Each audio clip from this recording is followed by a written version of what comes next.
ሀይሚ ግን ታመሽ ራሱ ቀልድ አታቆሚማ። እኔ ነው ቪዲዮዎች እንዴት እንደሳኩ የምር እንዴ በቃ ገጭጭና ለዲ ቪዲዮ ፖስት ስታረገውና እኔ ራሱ እንዴት እንደሳኩ የምር አንቺ በቃ ታመሽ ራሱ መቀለድ እኛን ማሳቅ አላቁምሻልሽና ወይኔ ደስ ስትል ስታምርና እንግዲህ ሀይሚዬ በዩቲዩብም በቲክቶክም ብታመምም እናንተን ከማዝናናት ወደ ኋላ አለም። እኔ ራሱ ስንቴ እንዳየሁት ስንቴ ደግሜ እያየው እየሳኩ ነበረ። ህፃንነትሽ ትዝ አለሽ? ልጅነት እኮ ትዝ ይላል፣ የማይመለሰው ነገር። እኔ አሁን መልሽ ብባል የምመልሰው የቱን ፓርት እንደው ልንገራችሁ። ትምህርት ቤት ስማር የነበረው የትምህርት ቤት ላይፍ ማለት ነው። 9 10 11 12 ያለው ወይኔ እንዴት ደስ እንደሚል ነበረ። በቃ 8 9 1 እስከ 8 ራሱ በቃ የትምህርት ቤት ህይወት ሙሉውን መልሾ ብባል መልሼ እንደገና ወደ ልጅነትሽ ታመለሽ ብባል የትምህርት ቤቴን ህይወት ነበር የምመልሰውና ልጅነት ይናፍቃል፣ ግን ምንም ማድረግ አይቻልም። አይመለስ። እንደውም አንቺማ በሀገርሽ ሆነሽ ፈታ ዘና እያልሽ ጊዜሽን ተጠቅመሽበታል ብዬ አስባለሁ። እና እንግዲህ አልጋዋ ላይ እንደሆነች ነው የዩቲዩብ ቪዲዮ እንደሰራሽ በዛው ነው እንግዲህ ቪዲዮን የሰራችው። እና እንግዲህ ተኝቼም ቢሆን ታመሜም ቢሆን እናንተን ከማዝናናት ወደ ኋላ ለለም ብላ እንግዲህ እያዝናናችን ነው ማለት ነው። ሁልሽም ስቀሻል ይህን ቪዲዮ ስታይ እርግጠኛ ነኝ ያልሳቃለሁን እኔ ሰቅ ያለው እናቴ ሆዴ ቁስል እስኪል ስቄ ነው የመጣሁት። በቃ ደግሜ እያየው ማለት ነውና ስቃችኋል ብዬ አስባለሁ። ሀይሚዬ እንግዲህ ታማለች ታውቃላችሁ። ከተኛችበት ሆናም ቢሆን ተንኮልም እየተወች አይደለም፣ እኛንም ማዝናናትም አልተወችም።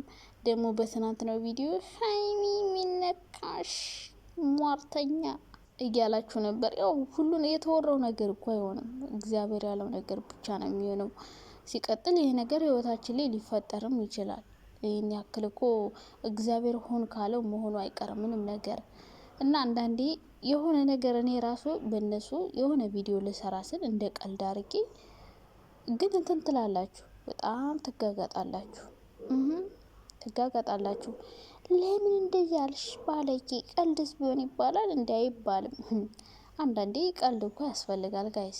ሲቀጥል ደግሞ ሀይሚ ያው ብሩኬን እየፈተነች ነው፣ ምን ያክል እንደሚወደኝ በቃ ወደፊት አብሬው ብዘልቅ የሆነ ነገር ባረግ እርግጠኛ ሆነ ይችላል እያለች ነው። እንግዲህ ሀይሚ በጣም ብስልና ብልጥ ልጅ እንደሆነች ነው የምረዳው። ምክንያቱም አሁንም ይወደኛል አይወደኝም ፍቅሩን ራሱ ገልጾላት መፈተኗን አላቆመችም። ምክንያቱም አንዳንድ ሰዎች በሳምንት የሚገቡ አሉ፣ ሞኝ ሴቶች ማለት ነው። በጣም ብዙ ሴቶች ህይወታቸውን ያበላሹ ሴቶች አሉ። አሁን እናንተ ቲክቶክ ላይ ከምትጣሉ ላይ ገብታችሁ ማለት ብዙ የሚያስተምር ታሪክ ያላቸው ቪዲዮዎች አሉ ዩቲዩብ ላይ። እዩሃ ሚዲያ የሚቀርባሉ፣ ይሄ ማን ያዘዋል የሚቀርቡ አንዳንድ ሴቶች አሉ። ሴቶች ታሪክ የሚያቀርቡ አሉ፣ ሸገር ኢንፎ አሉ፣ ሳሚ ስቱዲዮ አሉ። ብዙ ቦታ እየሄዳችሁ እዩ ታሪክ ስለ ትዳር ምናምን ማለት ነው። እና በጣም ብዙ ሴቶች በወንድ የተታለሉ ሴቶች አሉ። እና ሀይሚ በጣም እድለኛ ነሽ እንደዚህ አይነት የፍቅር አጋር ስላለሽ። በጣም እሷም ደስተኛ ናት። ብዙ ጊዜ ፈጣሪዋን እያመሰገነች ነበረ፣ እንደ ብሩክ አይነት አፍቃሪ ስለሰጠኝ እግዚአብሔር ይመስገን እያለች ነበረ። እና አዎ በጣም ነው ፈጣሪሽን ማመስገን ያለብሽ። ምክንያቱም በጣም ብዙ ሴቶች በወንድ ልጅ ነው ህይወታቸው የተበላሸ። ኢቭን ፍቅረኛሞች ሆነው ራሱ እየኖሩ በጣም አሪፍ ስራ እየሰሩ የነበሩ ሴቶች ፍቅረኛ ከያዙ በኋላ በዛ በፍቅረኛቸው ህይወታቸው ምስቅልቅል ሲል እያየናቸው ነው። ብዙ ዩቲዩበሮችን እዩዋቸው፣ በጣም ያስቀና ፍቅር መጀመሪያ የነበራቸው፣ ከዛ በኋላ ግን እንዳልነበር የሆኑ። ለምሳሌ ትንሱና አላዛርን እዩዋቸው ምን እንደሆኑ። ምንድነው እንደዚህ የሆናችሁ? እንደዛ የሚያስቀናው ፍቅራችሁ ለምንድነው እንደዚህ ሆነ ሲባል አላዛር ምን አለ? የሰው አይን ነው አለ። የሰው አይን በለው ምን በለው እምነት ካለ በፈጣሪ። ሲቀጥል ደግሞ እናንተ ከተዋደዳችሁ ሰው የፈለገ ነገር ቢልኩ ምንም መስማት የለብም። አንተ እናትን እየሰማ ሚስትን እየገፈተርክ ምናምን፣ አረ በጣም ሚስትየውም የእሱን እናት እየገፈታተረሽ ምናምን። እና መከባበር ነው የመጀመሪያው፣ መከባበር፣ መተሳሰብ። በፍቅር ላይ ሂሳብ ገንዘብ መስራት በጣም ከባድ ነው። ሂሳብ ስራ ሴቶች። ይህን አወጣ፣ ይህን አምጣ፣ ይህን ወሰድክ፣ ይህ ያለኝ። ወንዶችም እንደዛው ከሆነ በጣም ከባድ ነው። አሁን እና ሀይሚ ላይ ስታዩዋቸው እነሱ አሁን ገንዘብ ላይ ሂሳብ አይሰሩም። በተለይ ሀይሚ በጣም የዋህ ናት። ለዛ ነው እንግዲህ ጥሩ ጓደኛ የሰጣት ብዬ የማስበው። ምክንያቱም የሆነ ይሄ ያለኝ ለሱ እንጂ ለሱ የሆነ ነገር ያርግበት እንጂ እኔ ወስጄ እንደዚህ እኔ ሳይሆን እኛ ነው የምትለው ሀይሚ ስታስብ ማለት ነው። እንደው ወደፊትም እግዚአብሔር አብሮ የሚያዘልቅ ሰው ያድርግልሽ። በጣም የዋህ ናት ሀይሚ። አሁን የሆነ ብልጣ ብልጥ የሚጎዳ ሰው ቢሆን ብሩኬ ሀይሚን መጉዳት የሚፈልግ ቢሆን ኖሮ ከሷ የሆነ ነገሮችን መውሰድ ቢፈልግ በጣም ብዙ ነገር መውሰድ ይችላል፣ እያታለለ እያስመሰለ ምናምንና እንደዚህ ግን አያደርጉም። አብዛኛው ጊዜ ብሩኬም ለሀይሚ ጥሩ ነገር ማድረግ ነው የሚፈልገው፣ ሀይሚም ደግሞ ለብሩኬ ጥሩ ነገር ማድረግ እንጂ እኔ ይሄ አለኝ እሱ ይሄ ስላለው እኔ ይሄ እንዲኖረኝ ይፈልጋለሁ ወይ ደግሞ እሱ ይሄን ለምን አረገ ለእኔ እንደዚህ ያደረግልኝ ምናምን አይሉ። ኢቨን ሳይጋቡ አብረው እንዳልሆኑ እርግጠኛ ሳይሆኑ ራሱ ሂሳብ አይሰሩም። እና ሀይሚ ያንን ነገር ያደረገችው ብሩኬ ምን ያክል ለእኔ ቦታ አለው፣ ወደፊት እንደዚህ አይነት ፈተናዎች ቢገጥሙኝ ምን ያክል አብሮኝ ይሄዳል የሚለውን ነገር ለማየት እንጂ ማንም ሰው በራሱ ላይ ሟርት አያወራም። ሲቀጥል ደግሞ የተወራ ነገር ይሆናል ማለት አይደለም። ገባች አይደለም? የሆነ ሰው የሆነ ነገር አወራ፣ ግን ያ ነገር ይሆንበታል ማለት አይደለም። እግዚአብሔር ካለ አወራችሁም አላወራችሁም ይሆናል። እግዚአብሔር ካላለባችሁ ደግሞ ብታወሩም ባታወሩም አይሆንም። በቃ እሱ ያልሆነ የሚሆነው እና ስለተወራ ይሄ ነገር ይሆናል ማለት አይደለም። እኔ ራሱ ድንግጥ ነው ያልኩት እንትኑን ሳየው ማለት ነው፣ እርሱን ሳየው። ግን እሷ ደግሞ ተኝታ ስራ መስራት ትፈልጋለች። ጎበዝ ናት። ኧረ እንዴ ጭንቅላቷ ክሬቲቭ።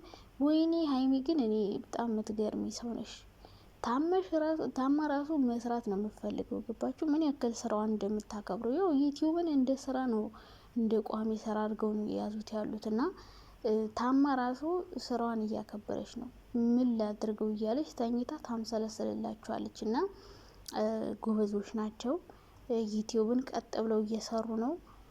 ሲቀጥል ደግሞ ግዴታ አይዲያ ያስፈልጋል። ስራቸው ነው፣ እንደ ስራ ስለቆጠሩት ግዴታ የሆነ ቪዲዮ መስራት አለባት።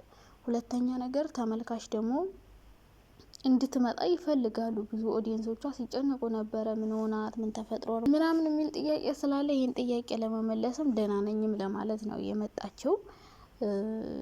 እና እንደዛ አስባ ነው እንጂ የሆነ ማንም ሰው በራሱ ላይ መጥፎ ነገር አያስብም። አድርግብኝ ብላ ነው የጀመረችው። እና ብሩኬ ለሷ ያለውን ቦታ ለማወቅ አሁንም ትፈልጋለች። ፍቅሩን ገልጾላት ራሱ አሁንም ብሩኬ ለእኔ ምን ያክል ቦታ አለው የሚለው ነገር ያሳስባታል። አሁንም ቢሆን ብሩኬ እኔን ያፈቅረኛል አያፈቅረኝም የሚል ጥርጣሬ በውስጡ አለ። በቃ ምን ያክል ነው ዋጋ የሚከፍልልኝ፣ እስከ መቼ ነው አብሮኝ የሚሄድ የሚል ጥያቄዎች አእምሮዋ ላይ ይፈጠራሉ ማለት ነው። በእርግጥ እኛ ሴቶች ብዙ ጥያቄ ነው አእምሯችን ላይ የሚመጣው፣ ብዙ ማለት ነው። የማይሆን ነገር በቃ ነገሮችን በስማም እኛ ለማቀነባበር ኦማይ ጋድ በጣም ጎበዞች ነን። እና እነዚህ ጥያቄዎች ስለሚነሱባት እንግዲህ ይህንን ለማረጋገጥ ያደረገችው ሙከራ ነው። ሲቀጥል ያው ለብዙ ሰዎችም መልስ ነው። ብሩኬ ለሀይሚ ምን ያክል ዋጋ እንደሚከፍልላት እያሳየቻችሁ ነው ማለት ነው።